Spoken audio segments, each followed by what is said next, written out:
Welcome to Book Buzz Reviews and Summaries. What if everything you've been taught about success, happiness, and productivity was only part of the story, an incomplete map drawn by people who never quite made it to the destination? What if, in your pursuit of more time, more money, more efficiency, you've unknowingly traded the very essence of what makes life worth living? You're not alone. Welcome to the paradox of modern life. You wake up to an alarm you didn't want to set. You race through a morning that feels more like a checklist than a ritual. You gulp caffeine not for pleasure, but to numb fatigue. You work to earn, but you're too tired to enjoy what you've earned. You've been promised the good life, freedom, joy, vitality, but instead, you find yourself stuck in a never-ending loop of doing without being. The world has taught you to go faster, try harder, hustle longer, but deep down, something inside of you knows, this isn't it. This can't be it. Enter the urban monk. Pedram Shojai isn't asking you to renounce your life, shave your head, or retreat to a cave in Tibet. He's offering something far more radical, the chance to reclaim your soul within the chaos.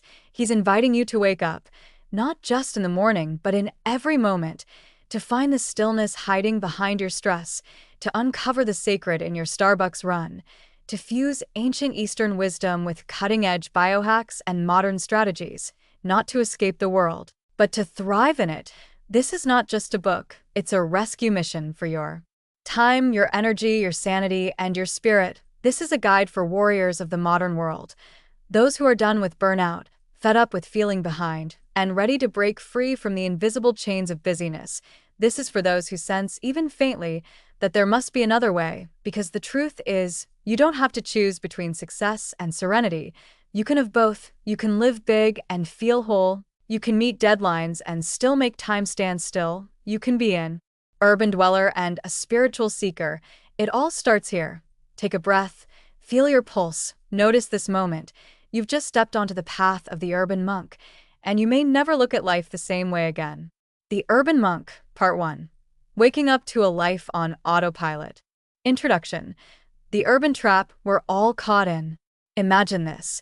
You're hustling through a packed subway, latte in one hand, scrolling through emails with the other. You're late. Again. Your shoulders are tight, your breath shallow. Life feels like a treadmill you can't slow down, let alone stop. Pedram Shojai knows this world too well. He was a successful doctor of Oriental medicine and a Taoist monk, and yet even he got caught up in the chaos of modern living. That's why the urban monk exists. Not to preach, but to give you a practical roadmap. To reclaim your energy, your time, and ultimately your peace of mind, this book isn't just philosophy, it's a toolkit. Chapter 1. The Wake-Up Call. Pedram starts with a personal story of hitting a wall. Despite all his knowledge of health and spirituality, he found himself constantly exhausted, disconnected, and overwhelmed by endless to-do lists. Sound familiar? This chapter is a slap-in-the-face reminder. Most of us are sleepwalking through life, numbed by distractions and overcommit schedules. The first step, waking up. Pedram encourages us to stop and look around. Ask yourself, what am I doing with my time? Is this how I want to live? What is this all for? Because, let's be real, productivity without purpose is just busyness, and busyness doesn't equal meaning. Chapter 2. Time is not the enemy. One of the most powerful insights early in the book is this. Time is not your problem. Energy is. Most of us think we need more hours in the day, but Pedram flips that on its head. What you really need is more presence, more vitality, and the ability to show up fully in each moment. He introduces the concept of time compression, living efficiently and meaningfully, not rushing but eliminating waste. He asks, how much of your time is spent in meaningless tasks? How often are you distracted? Are your daily routines draining or fueling you? He calls this conscious calendaring. Deciding with intention what deserves your energy, you begin to see how your inner world controls your outer experience. Chapter 3. The Three Energies. This chapter gets into the heart of Taoist energy theory, but in a way that's digestible for modern life. Pedram introduces 1. Vitality, your body energy. 2. Spirit, your purpose and higher self. 3. Mind, your intellect and thoughts. He likens this to managing a 3-bank account system. You can't keep drawing from your body without putting anything back. You can't chase success while ignoring your spirit. And if your mind is always running, it's burning energy too.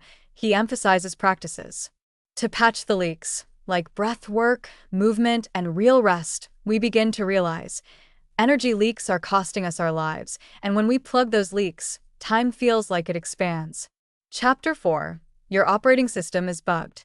Think of your brain as a smartphone. Over time, apps pile up, notifications ping all day, the system slows down. Same with you. This chapter is about recognizing your mental clutter, unconscious habits, and emotional reactivity.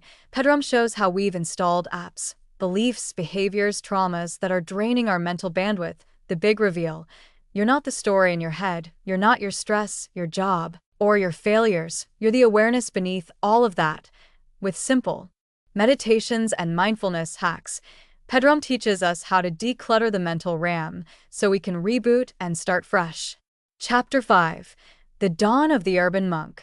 This chapter ends part 1 with a shift in identity. Pedram lays out the idea of becoming an urban monk, not by running away to a mountain temple, but by living consciously within the chaos. He says the modern world needs a new kind of monk, one who thrives in cities, one who balances career and compassion, one who uses tech mindfully, not addictively, one who doesn't escape the world but helps heal it. It's a bold, refreshing call to arms. You don't need to quit your job or ditch your family. You just need to wake up, start living deliberately, and honor your energy, time, and soul. The Urban Monk, Part 2. Building the Inner Fortress. Chapter 6. Breath, your portable superpower. Let's start with the thing you've been doing this whole time, but probably unconsciously. Breathing, Pedram says. Your breath is your battery charger. He explains that your nervous system is like a switch. It can either be in fight or flight, stress, or rest and digest, healing. And guess what flips the switch? Your breath. He teaches simple breathing techniques.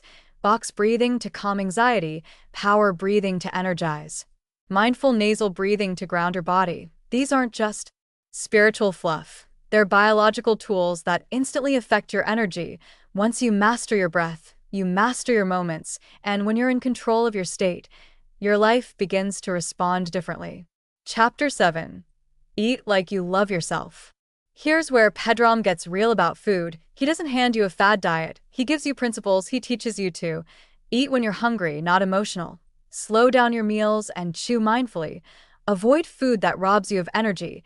He introduces the idea of life force food. If it came from the earth and is full of vitality, eat it. If it came from a lab wrapped in plastic and has 47 ingredients you can't pronounce, maybe don't. He breaks down why your digestion affects your brain fog, how meal timing affects your energy, and how sugar crashes fuel anxiety and burnout. Food isn't just fuel, it's either your medicine or your poison. Choose wisely. Chapter 8. Move with purpose. This chapter isn't about CrossFit or training for a marathon. Pedram's approach is move every day with awareness. He encourages qigong, yoga, walking meditations, or just dancing in your kitchen. Whatever gets energy flowing through your body, because stagnation equals decay, movement equals life. Here's the beautiful reframe. You don't exercise because you should.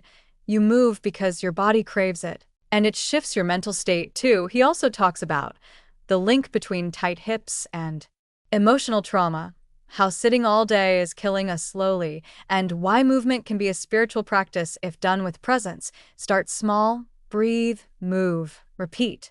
Chapter 9. Creating Sacred Time. This chapter is a game changer. Pedram talks about sacred time blocks. He says, your calendar reveals your values. If your schedule is full of chaos and zero space for you, then you're not living, you're reacting. He introduces a simple concept. Block time for meditation, exercise, family, creativity, and yes, doing nothing. Treat those time blocks like meetings with your soul, non-negotiable. He reminds us that saying yes to everything is saying no to yourself. This is where you build boundaries, not to isolate, but to protect your energy. If you want to stop being overwhelmed, start by owning your calendar. Chapter 10. Building Rituals That Stick. Ritual is different from routine. Routines are robotic. Rituals are sacred patterns that nourish you. Pedram guides us through building morning and evening rituals. Start your day with breath, movement, intention, and your day with stillness, gratitude, and rest.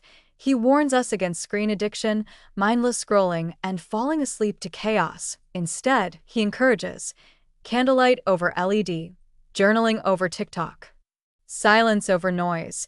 These rituals anchor you. They're the bookends of your day, the scaffolding for a powerful life. The Urban Monk, Part 3. Protecting Your Peace in a Chaotic World. Chapter 11. Spotting Energy Vampires. Let's talk about the people who drain your life force without ever laying a finger on you. Pedram calls them energy vampires, and they're real. They show up in all kinds of disguises. The chronic complainer, the manipulative coworker, the friend who always needs something, even your own negative thought loops. Here's the hard truth. You teach people how to treat you by what you tolerate. Pedram doesn't suggest you ghost everyone toxic, but he arms you with tools. Clear boundaries. Emotional awareness.